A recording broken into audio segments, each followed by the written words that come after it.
Assalamualaikum warahmatullahi wabarakatuh. Jumpa lagi bersama saya Asep Ismail, calon guru penggerak angkatan 11 dari Kabupaten Majalengka. Kali ini saya akan memaparkan koneksi antar materi modul 1.4 tentang budaya positif. Kesimpulan mengenai peran saya dalam menciptakan budaya positif di sekolah. Pertama, seorang guru yang baik harus memiliki kemampuan dalam mewujudkan budaya positif di sekolah. 2. Budaya positif tersebut dapat dijalankan dengan menerapkan konsep-konsep inti seperti disiplin positif, memahami motivasi perilaku manusia berkaitan dengan hukuman dan penghargaan. Posisi kontrol seorang guru, membuat keyakinan sekolah atau kelas, dan peran segitiga restitusi dalam penyelesaian masalah. Disiplin positif. Yang pertama yaitu cara penerapan disiplin yang mengajarkan anak bertanggung jawab dan menumbuhkan kesadaran diri berdasarkan nilai-nilai kebajikan. Yang kedua yaitu lebih ke arah disiplin diri yang dapat mengontrol diri dalam melakukan dalam segala tindakan. Yang ketiga yaitu dapat membuat murid memahami dan menyadari berdasarkan motivasi intrinsik, bukan akibat paksaan, ujian, atau hukuman. Motivasi perilaku manusia. Yang pertama yaitu untuk menghindari ketidaknyamanan atau hukuman. Yang kedua yaitu untuk mendapatkan imbalan atau penghargaan dari orang lain. Yang ketiga untuk menjadi orang yang mereka inginkan dan menghargai diri sendiri dengan nilai-nilai yang mereka percaya. Untuk bagian pertama dan kedua yaitu motivasi ekstrinsik, sedangkan yang ketiga adalah motivasi intrinsik, sehingga hindari hukuman dan pemberian penghargaan berlebihan agar meminimalisir motivasi ekstrinsik dalam diri murid. Posisi kontrol seorang guru. Yang pertama yaitu sebagai penghukum, yang kedua membuat merasa bersalah, yang ketiga sebagai teman, yang keempat sebagai pemantau, dan yang kelima sebagai manajer. Posisi yang baik sebagai seorang guru yaitu sebagai manajer, karena guru berbuat sesuatu bersama murid, mempersilahkan murid mempertanggungjawabkan perilakunya, dan mendukung murid agar menemukan solusi atas permasalahannya sendiri. Posisi manajer mengacu pada restitusi yang dapat menjadikan murid sebagai manajer bagi dirinya sendiri sehingga tercipta identitas positif atau berhasil pada diri murid. Keyakinan sekolah atau kelas. Guru berperan dalam mewujudkan terbentuknya keyakinan sekolah atau kelas karena dengan adanya kesepakatan antara guru dan murid. Keyakinan sekolah atau kelas berupa pernyataan-pernyataan universal yang mudah diingat dan dipahami dan harus diterapkan di lingkungan sekolah. Segitiga restitusi dalam penyelesaian masalah. Guru yang berperan sebagai manajer menggunakan segitiga restitusi dalam penyelesaian masalah melalui 3 tahapan, yaitu menstabilkan identitas, validasi tindakan yang salah, dan menanyakan keyakinan, sehingga tujuannya menghasilkan murid yang mandiri dan bertanggung jawab. Keterkaitan materi untuk menciptakan budaya positif. Yang pertama yaitu filosofi Ki Hajar Dewantara. Dengan menjalankan budaya positif di sekolah, maka akan mempermudah dalam tercapainya tujuan pendidikan nasional sesuai dengan filosofi Ki Hajar Dewantara, yaitu pendidikan yang berpihak pada murid dan bersifat menuntun tumbuh hidup kekuatan kodrat yang ada pada diri murid. Yang kedua, yaitu peran dan nilai guru penggerak. Budaya positif dapat terwujud jika seorang guru memiliki 5 nilai guru penggerak, diantaranya berpihak pada murid, reflektif, kolaboratif, dan inovatif. Selain itu, guru juga harus memiliki peran sebagai penggerak dalam membangun budaya positif di lingkungannya.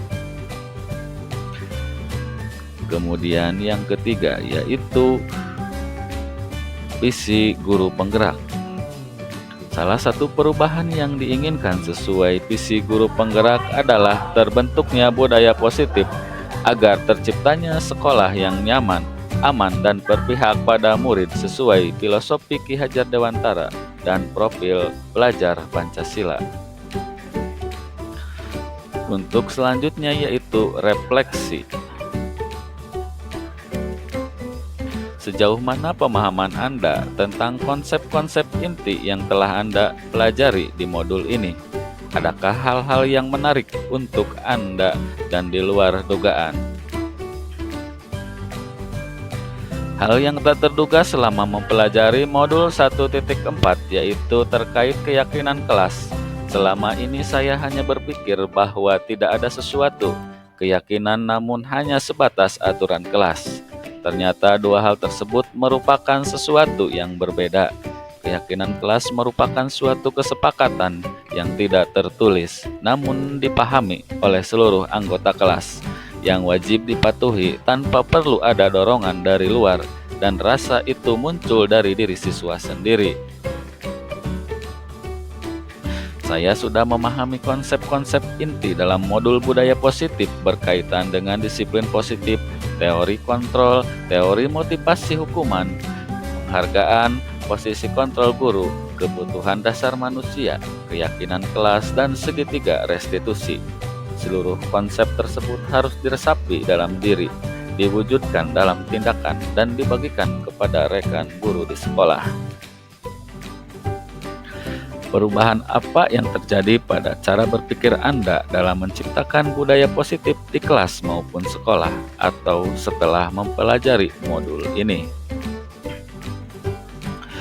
Perubahan yang terjadi adalah saya menyadari posisi kontrol yang biasa saya lakukan adalah sebagai penghukum dan pembuat merasa bersalah, seharusnya sebagai manajer dengan cara menangani menggunakan segitiga restitusi. Pengalaman seperti apakah yang pernah Anda alami terkait penerapan konsep-konsep inti dalam modul budaya positif, baik di lingkungan sekelas maupun sekolah Anda? Saya menangani murid yang sering kesiangan pada saat jam masuk sekolah. Saya menggunakan langkah-langkah dalam segitiga restitusi, yaitu menstabilkan identitas, validasi tindakan yang salah, dan menanyakan keyakinan. Bagaimana perasaan Anda ketika mengalami hal-hal tersebut? Perasaan saya sangat termotivasi untuk memperbaiki diri sendiri sesuai dengan nilai-nilai budaya positif di sekolah. Menurut Anda terkait pengalaman dalam penerapan konsep-konsep tersebut, hal apa sajakah yang sudah baik? Adakah yang harus diperbaiki? Hal yang sudah baik menurut saya adalah sudah mulai munculnya motivasi intrinsik pada diri murid untuk melaksanakan budaya positif sesuai dengan nilai-nilai kebajikan yang diyakini. Yang harus diperbaiki adalah posisi kontrol guru harus sebagai manajer. Sebelum mempelajari modul ini, ketika berinteraksi dengan murid, berdasarkan 5 posisi kontrol, posisi manakah yang paling sering Anda pakai dan bagaimana perasaan Anda saat itu? Setelah mempelajari modul ini, posisi apa yang Anda pakai dan bagaimana perasaan Anda sekarang? Apa perbedaannya? Sebelum mempelajari modul ini, posisi kontrol saya adalah sebagai penghukum dan pembuat merasa bersalah. Perasaan saya saat itu, saya selalu dihantui perasaan bersalah karena selalu memberikan hukuman kepada anak yang berbuat salah. Setelah saya mempelajari modul ini, saya mulai menerapkan posisi kontrol saya sebagai manajer dalam penyelesaian masalah. Perasaan saya menjadi sangat tenang dan mulai menyadari pentingnya komunikasi yang efektif untuk menumbuhkan rasa tanggung jawab pada diri murid. Sebelum mempelajari modul ini, pernahkah Anda menerapkan segitiga restitusi ketika menghadapi permasalahan murid Anda? Jika iya, tahap mana yang Anda praktekkan dan bagaimana Anda mempraktekannya? Pernah, namun mungkin tidak runtut dan tidak semua langkah-langkah restitusi diterapkan. Mungkin hanya pada menstabilkan identitas dan validasi tindakan yang salah saja. Selain itu, konsep-konsep yang disampaikan dalam modul ini, adakah hal-hal lain yang menurut Anda penting untuk dipelajari dalam proses menciptakan budaya positif, baik di lingkungan kelas maupun sekolah? Adapun hal lain yang penting dipelajari dalam proses menciptakan budaya positif adalah melakukan kolaborasi antar sekolah dan orang tua murid agar budaya positif ini jangan hanya dilakukan di kelas atau sekolah saja, melainkan juga harus dilakukan di rumah agar menjadi suatu kebiasaan atau karakter yang melekat pada diri murid saat berada di lingkungan manapun dia berada. Sekian dan terima kasih. Wassalamualaikum warahmatullahi wabarakatuh. Salam dan bahagia buat guru hebat.